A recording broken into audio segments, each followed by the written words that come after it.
In this video, I'm going to walk you through the exact skills, the habits, and the ways of thinking that make designers genuinely difficult to replace in the AI era. Not vague motivation, actual things you can start improving immediately. And the first thing we need to understand is this. AI is creating what I and many of us consider to be average work. Now that sounds obvious, but the consequences of that are massive. Because when average work becomes incredibly easy to produce, average work subsequently loses value. And if you open your eyes wide enough, you'll notice this already happening out there. Now, if you do notice, a lot of design online now feels technically fine. Perhaps solid design principles with a little bit of brutalism sprinkled in there somewhere, because apparently every designer discovered Helvetica and concrete at the same time. But this shows how the barrier of making something visually acceptable has collapsed, because of AI of course. And so if your value or your entire value as a designer is built around low-tier average work, you are standing on some very shaky ground indeed. Which means the first thing you have to understand is this. Your value as a designer no longer comes purely from making something on a screen. It increasingly comes also from something we humans call judgment. Knowing and embracing this fact leads us into one of the most important skills in modern design. That is taste. Now, taste is one of those words people throw around constantly without properly explaining it. It sounds slightly pretentious, doesn't it? Like somebody in a black turtleneck saying, "The kerning lacks emotional depth." But taste is real. It's the ability to recognize what feels intentional, refined, and emotionally appropriate. Some designers know every Photoshop shortcut imaginable and still yet they produce low-tier work. While another designer with half of the technical ability creates something that genuinely connects with people, because taste is really all about selection. It's what you remove, what you simplify, what direction you choose to actually go in. And AI struggles badly with this because it tends to overproduce everything. Humans with strong taste understand restraint, which is also something very important.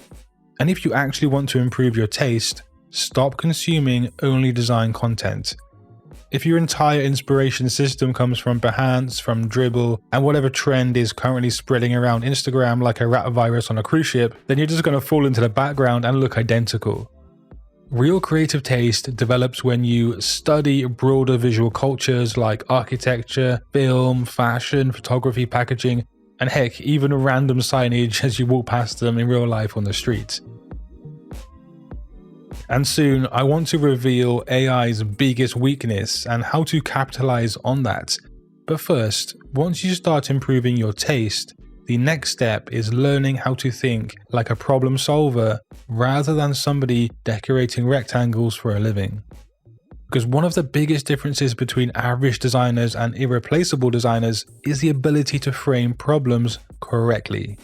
Most average designers jump straight into the apparent meat of the project. It's what you can see on screen. What color should this be? What font should I use? Should I add a grain texture? Because apparently everything has grain textures now. But stronger designers step back a little bit first. They ask, who is this for? What emotion should this communicate to the other end? What is the actual business goal here? And what problems need solving? And you might even ask yourself, why does this need to exist at all? And that is a completely different level of thinking and approach, because clients are not really paying you for pixels, are they? They are paying for some outcomes, some clarity, some perception, trust, attention, positioning in the market that they operate in. And this is something AI struggles massively with because it doesn't actually understand context fully. It predicts patterns, and that's what it's trained to do. It does not understand human nuance the way people think it does. And so before you even begin designing anything, force yourself into the habit of writing down a real objective first. So for example, this needs to feel premium but accessible. This needs to attract younger customers without actually alienating older ones. This needs to feel trustworthy. This needs to feel energetic. And this process alone will immediately separate you from a huge percentage of designers out there. Now, the next thing that you need to train is visual intelligence. And actually, I think this is becoming one of the most valuable creative skills in the entire industry. And visual intelligence is basically your ability to instantly recognize when something feels off.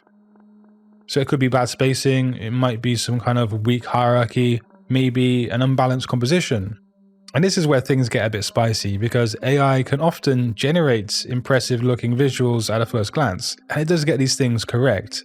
But the longer you stare at them, the more things start to seem, well, a bit wrong. And this is AI's major weakness right now. Anybody can generate one cool image in Nana Banana, but can you maintain a coherent visual identity across an entire campaign? I mean, carry that thing across packaging, across social media content, different websites, even motion, typography systems. Yeah, that's much harder when you're using AI, and it's actually AI's biggest creative weakness. Simply put, it's inconsistency.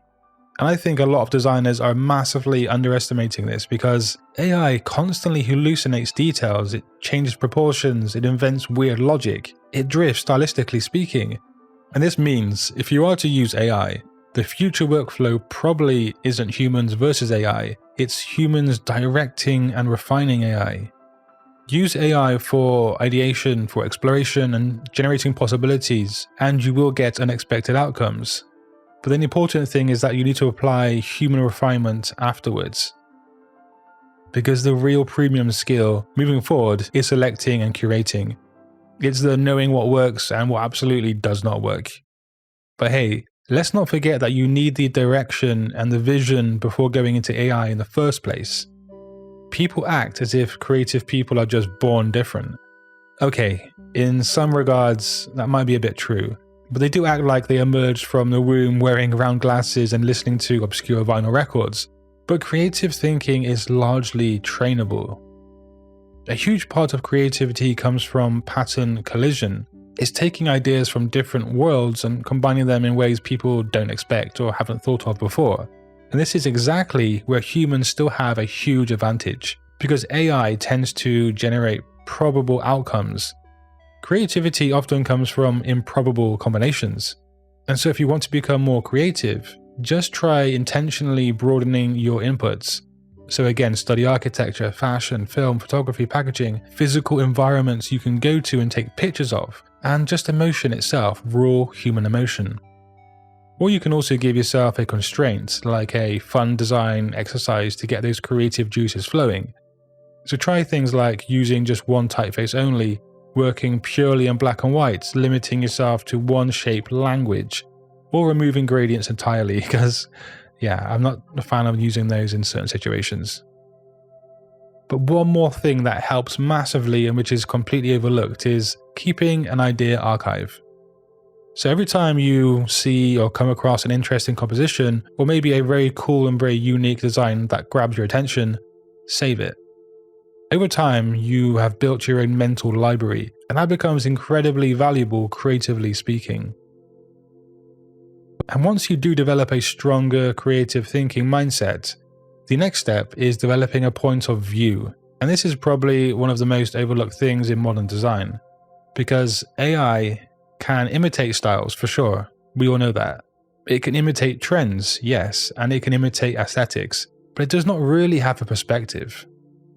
People follow humans because humans have viewpoints and opinions. So one of the worst things you can do right now is become visually generic.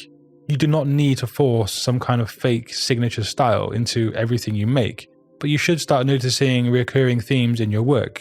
What kind of aesthetics naturally interest you? Like for me, for a long time, it's been bold, minimal work that has a hint of luxury or class within it. And hey, this is crucial. Stop chasing every single design trend that appears online, because memorable designers are usually opinionated designers.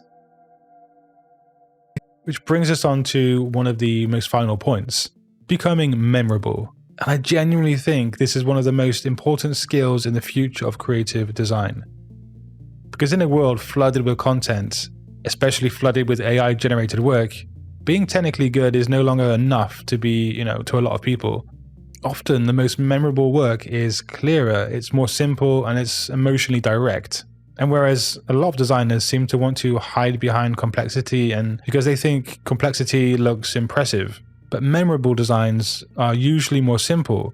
They have a strong concept with a touch of simplicity somewhere in there.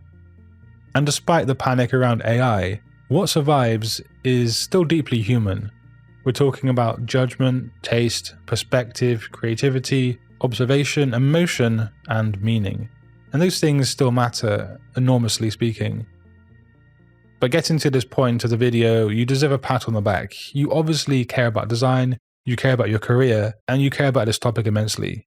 And so here's what you need to do. Start studying outside of design for at least 15 to 20 minutes a day.